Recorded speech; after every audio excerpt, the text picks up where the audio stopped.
মেয়ে স্বেচ্ছায় গেছে। আমার মেয়ে বারবার চিৎকার করছে, আব্বা আমারে বাঁচাও। আমি একজন ব্যর্থ বাবা, আমি আমার মেয়ের আত্মচিৎকার পরেও আমার মেয়েকে রাখতে পারি নাই। তারা আমার ধরে নিয়ে প্রথমে তার বন্ধুর বাসায় রাখছে, সুমিতার বাসায় রাখছে। পরে সুমিতার বাসা থেকে আমার নিচে রাত্রে মাগরিবের দিকে একটা রিসোর্টে, পরে রিসোর্ট থেকে রাতের 10টার দিকে আরেকটা রেস্টুরেন্টে নিয়ে আইছি। পরে রেস্টুরেন্টে না আরো ওর বন্ধুরা অনেকেই, উজ্জ্বল, সুমিত, আরো এই যে পাপ্পু এও ছিল, আবার সুহান রে মনে হয় উকিলেই দিছে, এমনি বিয়ে পড়াইছে।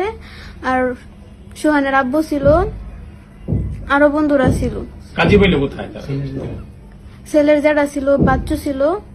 আর কাজী বলতে পারি না, কোনো হুজুর কিছুই না, মানে ছেলেটা কাজী নাকি আমার সন্দেহ আছে। ওরাই বিয়া পড়াইছে, কবুল টবুল করেছে। কিন্তু তারা তোমার ভয় দেখে জোর করা করাইছে হ্যাঁ, যে যদি কবুল না করছ তাহলে এরকম মেরে ফেলবো, এরকম কিছু হুমকি দিছে? হ্যাঁ, হুমকি দিছে। আচ্ছা, তোমার নাম কি? ফারিহা। তোমার বাবার নাম? হাদিউল ইসলাম। তোমার এলাকা? গ্রাম ময়মনসিংহ, গফরগাঁও, মশাখালী, গ্রাম বীরখারুয়া। মানে তোমরা বর্তমানে যেখানে থাকো? বর্তমানে মাওনা চৌরাস্তা, শ্রীপুর ফায়ার সার্ভিসের সামনে।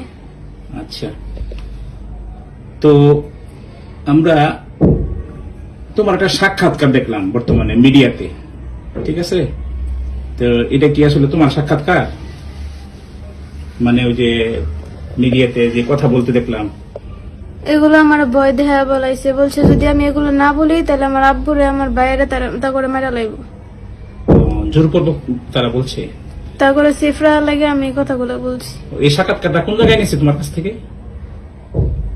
একটা নেওয়া হয়েছে থানার মধ্যে, আরেকটা নেওয়া হয়েছে বাড়িতে।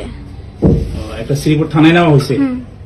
আচ্ছা, তোমাকে জোরপূর্বক কি বলছি যে তোমার বাবারে মারবো, কি বলে হুমকি দিছে? যদি আমি তা করে না বাঁচাই, তা করে জেল থেকে না বার করি, তাহলে আমার আব্বুরে মেরা লাইব, আমার ছোট ভাইরে মেরা লাইব। এই বলে হুমকি দিছে না? হ্যাঁ, বা তুমি বলতে বাধ্য হয়েছো? বলতে বাধ্য আমি। আচ্ছা, যারা তোমার কিডন্যাপ করছে, উঠায় নিয়ে গেছিল, তাদের সাথে পূর্বের তোমার কোন সম্পর্ক আছে? না। ও, তারা কি ইতিপূর্বে তোমার উত্তক্ত করতো, বিরক্ত করতো, ডিস্টার্ব করতো? হ্যাঁ। তাইলে শুনছি তোমারে এই পয়লা বৈশাখের সময় তারা উঠায় নিয়ে গেছে, এটা কি তুমি তাদের সাথে স্বেচ্ছায় গেছো না তারা তোমারে উঠায় নিয়ে গেছে বিভিন্ন কায়দায়? তারা আমার উঠায় নিয়ে গেছে, চুরি ধরে নিয়ে গেছে। যদি আমি না বলি তখনই আমার মেরা লাইব। আমি ভয়ে তাদের সাথে গেছি। আচ্ছা, রিস্কাওয়ালা যাতে না চাইলেও রিস্কাওয়ালারও ভয় দেখাইছে, যদি তারা নিয়ে না যায় তাহলে রিস্কাওয়ালাও মেরা লাইব। রিস্কাওয়ালারে বই দেখেছি। এটা কারা কারা নিছে তোমারে? আবিদ, সুমিত, উজ্জ্বল।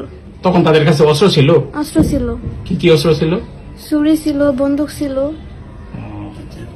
আচ্ছা, আচ্ছা, তারা যে আমরা মিডিয়াতে একটা কোর্ট ম্যারেজের কাগজ দেখলাম, তো কখন কোর্ট ম্যারেজ করছে, তারা কেমনে করলো এটা? আমি জানি না কোর্ট ম্যারেজ কেমনে করছে, আমি এগুলো কিছুই জানি না।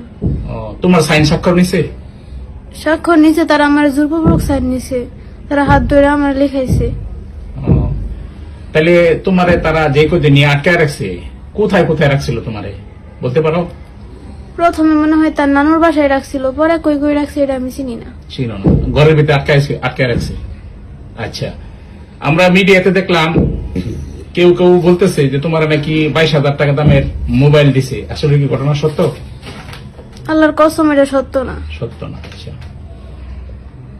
আচ্ছা, তারপরে প্রেম সংক্রান্ত যে সমস্ত বিষয় বললো মিডিয়াতে দেখলাম যে ভাইরাল হয়েছে, যে তোমাদের মধ্যে রিলেশন ছিল আর কি পূর্ব থেকে, এরকম কোনো কিছু ছিল না? বলেও না। ওর সাথে এরকম কোনো সম্পর্কই ছিল না? না। আচ্ছা, এখন যে মিডিয়াতে যা যা প্রচার হয়েছে, বিভিন্ন জন বলতেছে তার সাথে তোমার সম্পর্ক ছিল, প্রেম ছিল, তুমি স্বেচ্ছায় গেছো গা, হ্যাঁ, ইচ্ছা করে গেছো গা, এগুলো কি সত্য? এগুলো ভুল। আচ্ছা, এগুলো ভুল তো বলছি। আর যে ব্যভিচার হয়েছে, জুলুম হয়েছে, সেই সম্বন্ধে তুমি বলো, কি চাও? আমি তারপর বিচার চাই। আচ্ছা, ঠিক আছে। দেশবাসী কি তোমার জন্য বিচার করবে? আইন প্রশাসন যা আছে এদের কাছে তুমি কি বিচার চাও না? আমি সবার কাছে বিচার চাই। তাদের কি কিরকম শাস্তি চাও তুমি? কিরকম জুলুমটা তোমার উপর করা হয়েছে, কিরকম শাস্তিটা চাও? তোমার মারতে আঘাত করছে তারা? না, তারা আমার মারে নাই, তবে তারা যে আমার এত ভয় দেয়া নিয়ে গেছে